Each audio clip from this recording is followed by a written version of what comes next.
Hello viewers, আসসালামু আলাইকুম। সবাই কেমন আছেন? আমি তো আলহামদুলিল্লাহ অনেক ভালো আছি। গতকাল আপনাদের একটা ভিডিও শেয়ার করেছিলাম। আশা করি আপনারা দেখেছেন এবং যা বোঝার বুঝেছেন, যতটুকু আমি বুঝাতে পেরেছি আর কি। তো আজকে আমি ভিডিওর বিষয়ে কয়েকটা দুই তিনজনের বিষয়ে একটু কথা বলবো, যেহেতু খুব একটা লং ভিডিও আমি দিতে চাচ্ছি না। সো লেটস গো, ভিডিওর মূল পর্বে চলে যাই। তো আজকে আমি আপনাদের সাথে ফার্স্ট যে লোকটার বিষয়ে কথা বলবো সেটা হচ্ছে দেশি কুত্তা নাজমুল বাপ্পি। হ্যাঁ, দেশি কুত্তা নাজমুল বাপ্পি নামটা কিন্তু সেই লেভেলের। যাই হোক, তো আজকে সে অনেকের ক্যামেরায় চোরের মতো আর কি উকি ঝুঁকি দিয়েছে। ঠিক আছে, সে চোরের মতো উকি ঝুঁকি দিয়েছে এবং সে মোটামুটি এই পদ্মার চরের যত গেস্ট তার শ্বশুরবাড়ির লোকজন ছিল প্রত্যেকের হাতে হাতে 100টা করে লিচু মানে ধরায় দিছে, যে সবাই আপনাদের গিফট আর কি দিল আর কি সবাইকে। তো এখানে একটা জিনিস আমার মনে হলো, সেটা আপনাদের সাথে আমি একটু শেয়ার করি। সেটা হচ্ছে কিছুদিন আগে দাঁতের বাগানের একটা ভিডিও দেখেছিলাম। সেখানে সে থাম্বনেল এবং টাইটেল দুইটাতেই দুঃখ প্রকাশ করে দিয়েছিল যে আমি দেশে থেকে লিচু কিনে আনিয়েছি। তো এখন সে তার বোনকে ইচ্ছা করলে কিন্তু পাঠাইতে পারতো লিচু, তাই না? অনেক অনেক অনেক অনেক কান্ট্রিতে যায়, কিন্তু বাংলাদেশের লিচু এটা আপনারা অনেকেই জানেন, তাই না? তো এই যে সে বসে লিচি দিচ্ছে সবাইকে, সবাই কি আনন্দ নিয়ে খাচ্ছে, এবং তার পাশে বসে আছে কে জানেন? সে বসে আছে কালো ভুতুর্নি, মেকআপ ভুতুর্নি, সেই কালিমা আর কি, ওই কালিমা মোটি।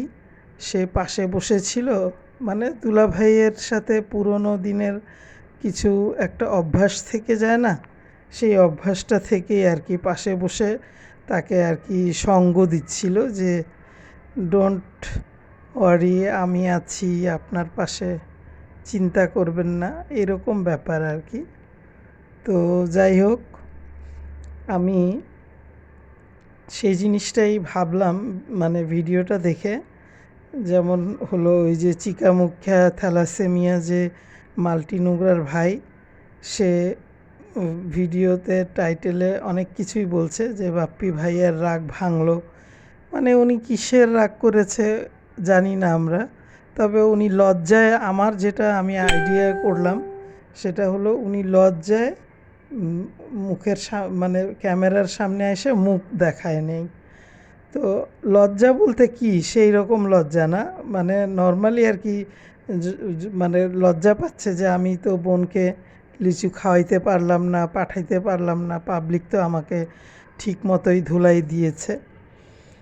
তো আমি মনে মনে চিন্তা করলাম ভিডিওটা দেখে, যে এই ভিডিওগুলা যখন দাঁতের বাগান দেখবে, দাঁতের বাগানের তো চোখ দিয়ে অনবরত চোখের পানি পড়বে এবং সে মানে মানে হেভি স্যাড হয়ে যাবে, এবং সে মনে মনে শুধু এটাই ভাববে, আহারে আমার মা যদি আজকে এই দুনিয়াতে বাইচা থাকতো, এই যে একটা ক্যাচাল বা তার বাসায় যে একটা একটা মেলা বসছে, হ্যাঁ, ওই মেলার মধ্যে যে লিচু খাওয়া, লিচু দেওয়া, লিচু নেওয়া, লিচু ভালো না লিচু মন্দ, এইসব লিচু পারপাস যেসব কাহিনী, সেই বিষয়গুলো দেখে সে খুব আপসেট হবে এবং অবশ্যই সে মনে মনে তার ভাইয়ের উপরে হয়তো অনেক খ্যাপা থাকবে, বা একটু একটু হইলেও মনে কষ্ট পাবে, কারণ এটা আমাদের দেখেই বোঝা যাচ্ছে লুটপাট। আপনারা লুটপাট বুঝেন? একজনের অনুপস্থিতিতে যেই কাজ করা হয় এবং যেটা আগে কখনোই করতে পারেনি, সেটাই করা হচ্ছে এবং এটাকে এক ধরনের বলা হয় লুটপাট। কারণ তারা তো গেছেই লিচু, আম, কাঁঠাল, তারপরে কি লেবু, তারপরে আরেকটা কি মানে বিভিন্ন রকম, যেমন যা যা ওখানে ফ্রুটস হয় সেগুলা তারা তো মানে কষ্ট করে পয়সা খরচ করে, মানে তানু মণ্ডলের ছেলের জন্মদিন তো ছিল, ওটা একটা ওটাকে একটা ধরে কারণ ধরে তারা ওখানে গিয়ে উপস্থিত হয়েছে। মানে এটা হয়েছে কি, যেমন মানে অনেক টাকা পয়সা, গাড়ি ভাড়া সহ, গিফট সহ, ওইটা সহ তারা মানে এটা পোষায় নিছে, কারণ খাবে না, ওদেরকে তো ওর বোন খাওয়ার জন্যই ডাইনি মাগিনোর ডাকছে। আর যেটা আমার কাছে মনে হইল, ডাইনি মাগিনুরকে আপনারা নিশ্চয়ই দেখেছেন যে সে তার মেয়ের যে ড্রেস আপ বা গেট আপে ছিল, সেখানে সে মানে বারান্দায় নিয়ে মেয়েকে একদম পা থেকে মাথা পর্যন্ত মানে সব মানে ভিডিওতে দেখাইছে যে আমার মেয়েটাকে কেমন লাগতেছে, আপনারা অবশ্যই জানাবেন। আর পাশে দাঁড় করিয়ে করিয়ে কয়েকজনের সাথে ছবি তুলছে। এর মধ্যে ছিল হলো তান। তো তানের বিষয়টা এরকম যে, যেমন মনে করেন এখন তো টিনএজ বয়স, তাই না? টিনএজ বয়স, এবং তার যেরকম এই বয়সে যে ডিমান্ড থাকার কথা, যেটা করার কথা, যেটা হওয়ার কথা সেটাই হবে, এটা কিন্তু স্বাভাবিক। এটা এই বয়সে যা কিছুই বাচ্চারা করবে টিনেজে, সেইটা হচ্ছে গিয়ে এটা স্বাভাবিক বিষয়। এবং এটাকে, এই মুহূর্তটাকে সব কিছু চোখে চোখে রাখবে এবং দেখবে, দায়িত্ব হচ্ছে বাবা মায়ের, তাই না? তো যাই হোক, ফটোশ্যুট করতে করতে মানে 2-3 বার ট্রাই করে একবার দেখলাম যে এই তানু মণ্ডলকে মানে গালে একটা কিস করলো, মানে বড় আপুকে অনেক ভালোবাসে, তাই না? ওর বড় বোন না, ওর মানে ওর বাবার জন্ম দেয়া বড় বোন, ওকে সে কিস করলো। এর আগেও একটা ভিডিওতে আমি দেখেছিলাম, তানু মণ্ডলের শ্বশুরবাড়িতে যখন তান গিয়েছিল, বোনকে একদম মানে খুব মানে একটা আছে না যে একদম মানে খুব করে হাগ করলো বোনকে। মানে আসলে কি বিষয়টা, কিন্তু ওই মুহূর্তে তানু মণ্ডলকে একটু মানে মানে এমন মানে একটা মনে হলো কি যেন তাকে, তার জিনিসটা ভালো লাগে না, সে সরে আসছে বা একটু সময় ওই রকম গুরুত্ব দেয়নি, তার কাছে জিনিসটা মনে হয় না যে ভালো লাগছে। আমার কাছে যা মনে হয়েছে ভিডিও দেখে, এটা যা তার শ্বশুর বাড়িতে এই বিষয়টা ছিল। আর অনুষ্ঠানের শেষে যে নাচানাচির দৃশ্যটা ছিল, মানে তান হচ্ছে তালে তালে যে নাচতেছিল, সেটা বেশিরভাগ সময় সে তানু মণ্ডলের পাশেই ছিল। এবং তানু মণ্ডলকে সে এই যে এখন পাশে দাঁড়িয়ে যদি সে থাকে বা তার সাথে হাত ধরে নাচানাচি করে, দুষ্টামি করে, সবাই ভাববে কি ওর ছোট ভাই, বোন, অনেক আদরের ভাই, একটাই ভাই, এই জন্য এত আদর করতেছে। কিন্তু না, এটা হচ্ছে তার বাবার থেকে পাওয়া বংশ পরম্পরা অনুযায়ী একটা ডিমান্ড। আচ্ছা, যাই হোক, বাচ্চা মানুষ, তাকে আর এত কিছু বলা যাবে না। এদিক থেকে ডাইনি মাগিনুরের উচিত ছেলের দিকে নজর দেয়া, ঠিক আছে? ছেলের দিকে ঠিক মতো টেক কেয়ার করা। টিন এজ অর্থাৎ 13, 14, 15, 16 এরকম করে টিন এজের পর্যন্ত বাচ্চারা বলেন, মেয়ে বলেন, ছেলে বলেন, প্রত্যেকেই মানে একটা আবেগ আবেগের মুহূর্ত বা সময় এটাতে কাটাইতে চায়। আর যেটা মানে তানু মণ্ডলের বিষয়টা আমি আমার চোখে পড়লো, সেটা হচ্ছে নাচানাচির সময়ও সে তার পাশেই সারাক্ষণ নাচতেছে, তার পাশেই সব কিছু মানে সে এনজয় করতেছে। তানু হাজার হোক ফিলিংস ব্লাডের যে রিলেশন, সেই রিলেশনে আপন ভাই বোন কোনো দিন এভাবে করবে না।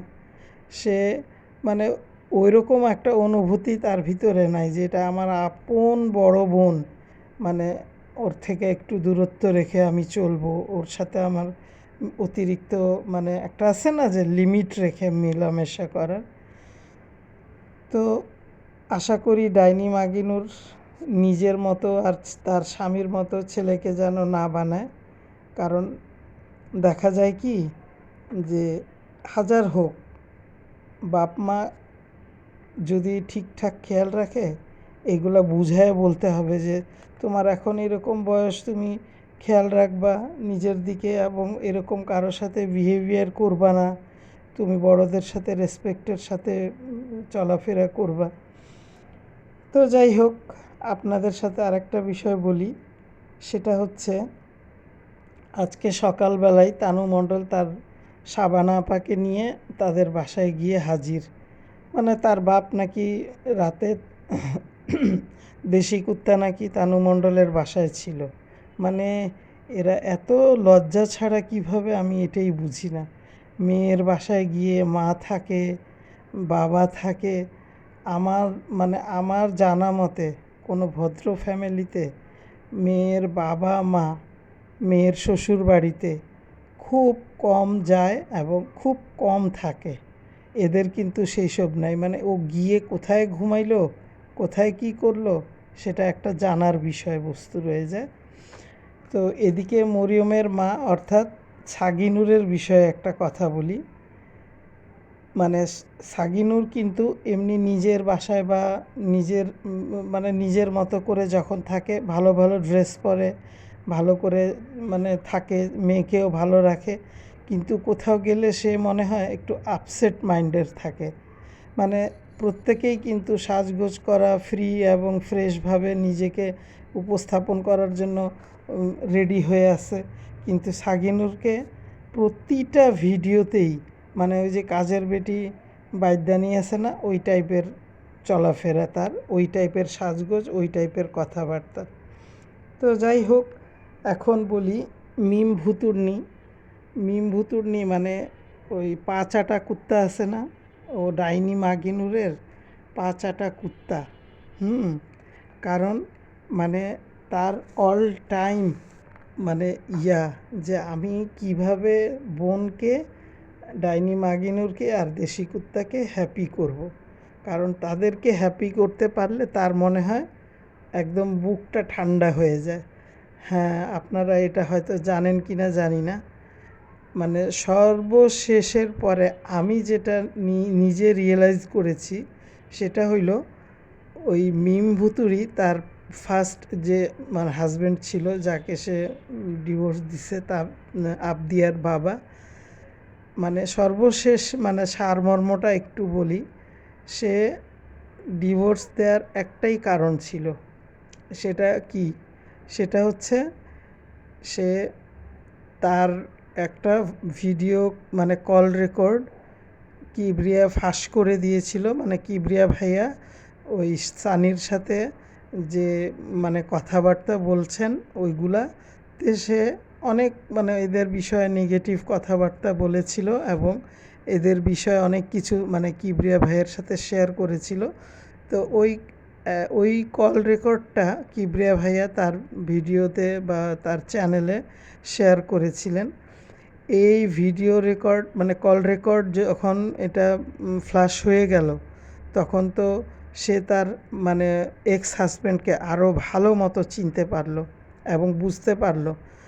তখন মানে একটা আছে না, ঝগড়া তো সবার মধ্যেই হয়, এই অনেক কিছুই হয়, তাই বলে কি একেবারে একদম এরকম চূড়ান্ত একটা সিদ্ধান্ত 3-4 মাসের বাচ্চা কোলে নিয়ে বাসার থেকে বের হয়ে গেছে। তো সে এই ডিভোর্সটা কেন দিচ্ছে জানেন? এই যে কল রেকর্ডে বেশিরভাগ দেশি কুত্তা আর ডাইনি মাগিনুরের দুর্নাম ছিল। দুর্নাম বলতে কি, ওরা যা করে তাই ছিল, ওরা যেরকম মানুষ সেগুলাই সানি বলেছিল। সেগুলো শেয়ার করাতে তার মাথায় আগুন ধরে যায়। কি আমার বড় বোন রে, এত বড় কথা, তার সাথে আবার আমি সংসার করব? যা দিলাম ছাইড়া। এইভাবে করেই ডিভোর্সটা হয়ে গেছে।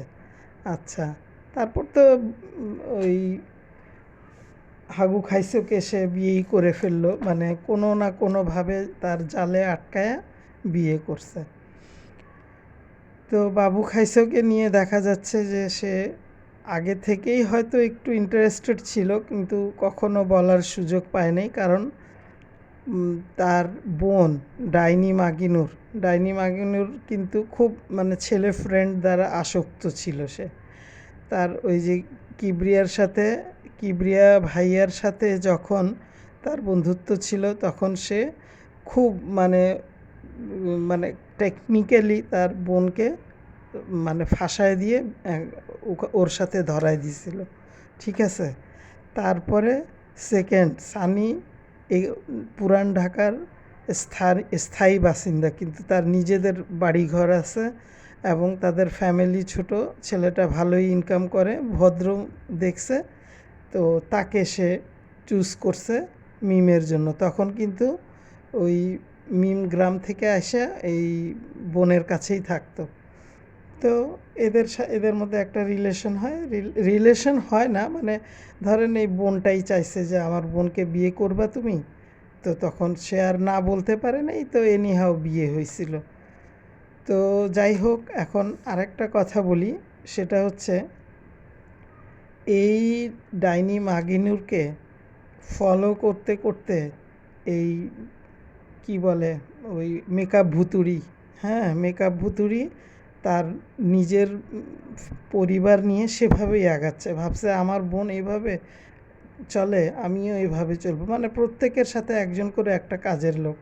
মিমের সাথে কাজের লোক, ওই ওই আপা আপা করে ডাকে ওই মহিলা, তার নিজের সংসার ফেলা এসে তার চামচামি করতে আসছে। আর এদিকে মরিয়মের মা, সে তো আছেই।